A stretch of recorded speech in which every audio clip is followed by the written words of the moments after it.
Hello बच्चों, welcome to moderation classes. कैसे हैं आप सब? ठीक है। आज आप सबों का ये लीड के लिए ओरिएंटेशन सेशन होना था, आपको पता होगा। जो बच्चे आ पाए ठीक है, जो बच्चे नहीं आ पाए कोई बात नहीं। अभी क्या है कि कुछ टाइम आपको लगेगा, क्योंकि आपके लिए भी नया है और बहुत बच्चों के लिए नया है। तो थोड़ा मैं ये भी मानता हूँ कि 10 to 15 डेज़ आपको लगेगा चीज़ों को समझने में, चीज़ों को जानने में। और जिन बच्चों को इम्पोर्टेंस पता है वो तो ऑलरेडी इंटरेस्टेड है, वो तो आएंगे। लेकिन अभी बहुत सारे 90% ऐसे ही बच्चे होते हैं जिनको पता नहीं होता है, और वो एक समय के बाद उनको पता चलता है ना, तब जाके वो अपना इंटरेस्ट शो करते हैं और तब तक काफ़ी लेट हो जाता है। और इसी वजह से क्या होता है, नुकसान क्या होता है और फ़ायदे क्या होते हैं ये बताता हूँ। जैसे नुकसान क्या होगा कि अगर आपने लेट आपने जानकारी जुटाई तो आप लेट तैयारी शुरू करोगे। लेट तैयारी शुरू करने के बाद क्या है कि बहुत सारी चीज़ें आप हड़बड़ी में करोगे, ये भी कर लो, वो भी कर लो, ये भी कर लो, और इस चक्कर में क्या कोई तैयारी इतनी सही से हो नहीं पाएगी। वो भी क्या है कि अगर अच्छे बच्चे हो तो आप अपनी एफिशिएंसी कितना दिखा पाओगे, 70%, 60%, 80%। और अगर खराब थोड़े से कमज़ोर हो, बैकग्राउंड कमज़ोर है स्टडी का, तो और आपकी घटिया परफॉर्मेंस आएगी, 40%, 50%। और इस मार्क्स के बेसिस पर जब आप किसी कॉलेज में लोगे तो आपको वैसा ही कॉलेज मिलेगा, ऑब्वियस है। और एक बार आपने कॉलेज मिल गया, उसके बाद क्या है कि आपका पूरा 3 साल वैसे ही जाना है। तो इस 1 साल की मेहनत, या 1 साल भी क्या बोलूँ, 9 से 10 महीने की मेहनत जो है आपको डिसाइड करेगा कि आगे के 3 साल आपके कैसे जाएंगे, है कि नहीं। जिसने थोड़ी सी ढिलाई की वो वैसे मार्क्स लाएगा, इसमें हमारा क्या जाएगा बताइए। हम तो अभी से ही मेहनत कर रहे हैं। हम तो आज कितनी तरह, जैसे 9 या 10 अगस्त हो गई, हम तो जुलाई से मेहनत कर रहे हैं, है ना। लोगों को अब बता रहे हैं, हम तो 2024 का पिछले 3 साल से मेहनत कर रहे हैं लीड के बारे में जागरूक करके करके। लेकिन फिर भी क्या होता है, हर साल नए बच्चे आते हैं और उनकी अपनी प्रॉब्लम, उनके अपने सॉल्यूशंस। तो इस चक्कर में क्या होता है, 90% जो अभी भी मेजोरिटी है उनको लीड के बारे में पता ही नहीं है। जैसे वीडियो आता है तो कमेंट में आता है कि लीड क्या है। भाई उसी के ऊपर तो मैंने वीडियो बनाया, उसको सुनो जाके, उसको देखो, तभी तो पता चलेगा लीड क्या है ना। फिर भी वो कमेंट में करते लीड क्या है। आप ध्यान से सुनो, अगर वो लीड नहीं पता 2024 का वीडियो देखो, 2023 का वीडियो देखो, तो आपको पता चल जाएगा लीड क्या है। लेकिन इंपॉर्टेंट क्या है कि हर बच्चे, जैसे आप हैं ऑफलाइन आए हो तो आपका अपना सॉल्यूशन होगा, आपकी अपनी प्रॉब्लम होगी और आपको अपना सॉल्यूशन चाहिए। जनरल सॉल्यूशन मैं यूट्यूब पे क्या दूंगा, और वो उनके लिए वर्क करेगा और आपके लिए वर्क नहीं करेगा। ये एक तरह से समझ लो क्या कि मान के चलो जिम जाने के जैसा है कि आप भी जिम जा रहे हो, आप भी जिम जा रहे हो, क्या दोनों के लिए सेम रूटीन फॉलो होगा? उनके लिए अलग होगा और आपके लिए अलग होगा। तो ऑफलाइन में क्या होता है, यही फायदा हो जाता है। फ़ोन फ्लिप कीजिए, दूर मतलब हटाइए वहाँ से, डिस्ट्रैक्शन कर, ठीक है। तो ये फ़ायदा हो जाता है। तो IPU लीड का देखते हैं क्या है कि 2025 के लिए हम कैसे अपनी तैयारी करें और कैसे कम टाइम में, या फिर जो भी, जैसे हमारे पास क्या है कि 3 कैटेगरी के स्टूडेंट हैं। अभी आपको मैंने बताया था कि जैसे क्या हो जाएगा आपके पास, एक तो वो बच्चे होंगे जो 3rd सेमेस्टर में होंगे, है कि नहीं।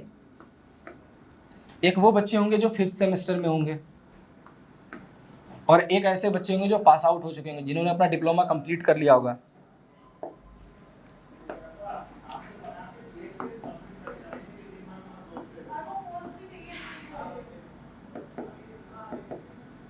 ठीक है।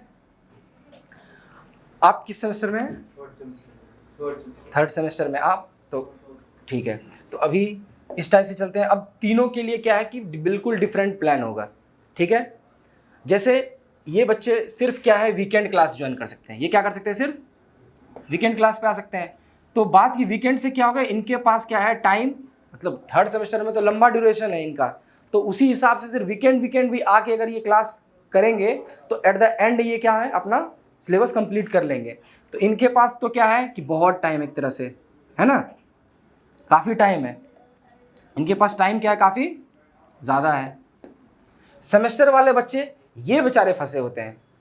क्यों फंसे होते हैं, इनको 2 काम करना होता है। ये 5th सेमेस्टर की भी पढ़ाई कर रहे हैं, और आपको पता है 5th में कोर सब्जेक्ट ही आते हैं। अगर वो जिस भी पर्टिकुलर ब्रांच से है, कोर सब्जेक्ट आ रहे हैं, उसकी अच्छी एनालिसिस से पढ़ाई होती है, वो बेचारे कर रहे होते हैं। दूसरा क्या है, लीड भी इतना लेंथी सिलेबस है लीड का कि आप समझ लो क्या कि आपका सब सेमेस्टर घूम के आ जाता है। इसमें मैथ्स आपने जितना 1st 2nd में पढ़ा है सब आएगा घूम के, 11th 12th का मैथ्स जो भी है वो भी आएगा घूम के, है ना। मैकेनिक्स आपने पढ़ा होगा, वो तो बिल्कुल नया होगा बहुत सारे बच्चों के लिए, तो मैकेनिक्स आएगा। तो इनके लिए क्या हो जाता है, काफ़ी ज़्यादा डिफिकल्ट हो जाता है अपना टाइम मैनेज करना।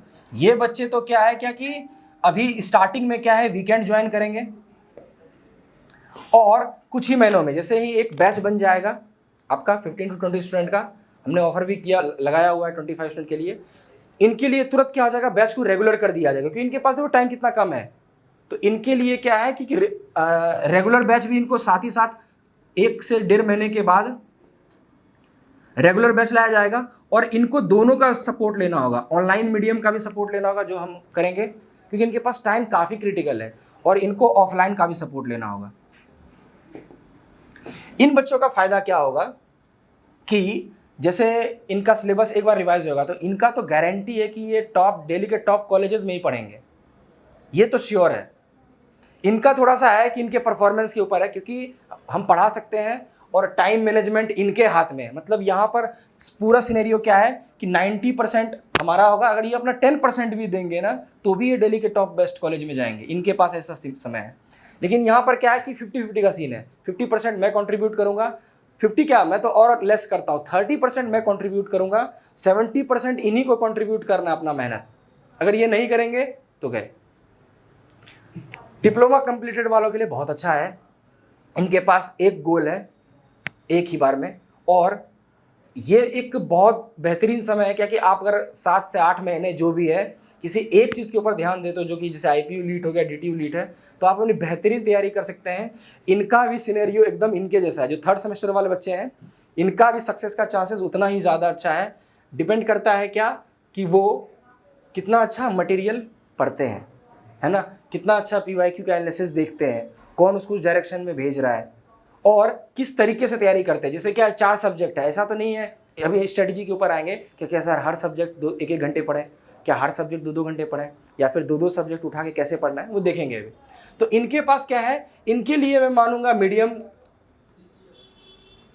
लेवल का कंपटीशन होगा इनके लिए, क्योंकि इनके पास एक ही गोल है, एक ही चीज़ पढ़ना है, और इनके भी चांसेस काफ़ी हाई है कि ये दिल्ली के टॉप कॉलेजेस में ही जाएंगे। 80 to 90% में मान के चलता हूँ, क्योंकि इनके पास क्या है कि कितना ये भटक लेंगे, 1 दिन 2 दिन 10 दिन 1 महीना भटक लेंगे, 2 महीने भटक लेंगे, लेकिन जब भी ये फॉर्म में आएंगे तो एकदम दबा के पढ़ेंगे, ठीक है। और इनको कैसा मटेरियल प्रोवाइड किया जाता है ये इंपॉर्टेंट है इनको। और इनके पास क्या है, गलती के बहुत चांसेस हैं, ये कुछ भी गलती करे, 1 साल गलती कर ले मान के चलो, तो दूसरे साल सुधार लेंगे, इनके पास टाइम है ना। ये तो बिल्कुल गलती नहीं है। सबसे डेंजर जोन में कौन है, 5th सेमेस्टर वाले सबसे बच्चे डेंजर जोन में है। ये तो आप संभल के रखोगे कि आपके पास गलती का भी चांसेस नहीं है। और इनके पास अच्छा चांसेस क्यों है, क्योंकि ये हर दिन गलती करेंगे तो ये उसी बराबर आ जाएंगे, क्योंकि इनके पास क्या है, आज गलती कर लिया, ज़्यादा से ज़्यादा 1 महीने गलती कर लिया, दूसरे महीने से तो ये खुद ही ट्रैक पे आ जाएंगे। एक टेस्ट लूंगा अभी थोड़े दिन पढ़ाने के बाद, एक टेस्ट लूंगा, उसी में आपका दिमाग खुल जाएगा, अरे यार ये मैं क्या पढ़ रहा हूँ और क्या सब्जेक्ट आ रहा है मेरा। तो यहीं पर आपकी गलती को मैं 1-2 मतलब 3-4 टेस्ट में आपका वो कर दूंगा वेरीफाई कि आप किधर जा रहे हो, ठीक है। अब जनरली किन के लिए बात करते हैं हम सब, 3rd सेमेस्टर वालों को तो क्या है, बस जुड़ना है, ज़्यादा मेहनत नहीं। कितना परसेंटेज कंट्रीब्यूट करना है, 20 to 30% करोगे आप अपना कंट्रीब्यूशन, तो धीरे धीरे हम आपको साथ ले चलेंगे, आपको बस नाव पे आना है, वो नाव खुद ब खुद स्पीड में आपका कर लेगी। तो अब देखते हैं क्या कि ज़्यादातर स्ट्रेटजी हमारी क्या होगी 5th सेमेस्टर बच्चे और जो भी फाइनल में है, ये तो वैसे सबके लिए है, 5th सेम हो या फिर जिनका डिप्लोमा कंप्लीट हो चुका है, जो पास आउट है। और ये 3rd वालों के लिए भी हम करेंगे, ऐसा नहीं कि 3rd वालों के लिए अलग से कुछ है, जो पास आउट है। सबसे पहले किसी भी एग्जाम को देने से पहले उसका क्या है, एक सबसे पहले मेजोरिटी मुझे क्या दिखता है कि एग्जाम कब है वो पता कर लो, ताकि हमें पता चले कि टाइम कितना है हमारे पास, है ना। तो सबसे पहला हमारे पास आएगा कि एग्जाम कब है, एग्जाम का डेट एक बार क्लियर हो जाए तो आपका एक वो टाइम ड्यूरेशन पता चलता है कि भाई मेरे पास 6 महीने या 4 महीने, उससे स्ट्रेटजी बदलेंगे। तो मैं मानता हूं कि आप समझ लो कि ऐसा मैं कह रहा हूं कि 1 जून को आपका एग्जाम है, आप ऐसा मान लो, क्योंकि इसी के अराउंड आपका 10 डेज आगे पीछे ऐसा चलता है। तो मैंने मान लिया कि ये लगभग यही तय है कि 1 जून को के आसपास आपका एग्जाम होगा, ठीक है। एग्जाम डेट पता चल गया आपको। दूसरा आपको क्या पता करना है, सबसे ज्यादा इंपॉर्टेंट सिलेबस। हमारे पास कितने महीने हैं, अगस्त में तो वीकेंड ही चलेगा, अभी आपको बताया 1-1.5 महीने तो वीकेंड ही चलेगा। तो वीकेंड बैच को भी थोड़ा सा क्या है कम ही काउंट करेंगे, क्योंकि वीकेंड में कितने दिन है, आपके पास सैटरडे संडे 2 हो गए, ऐसे करके 8 दिन हो गए, है ना।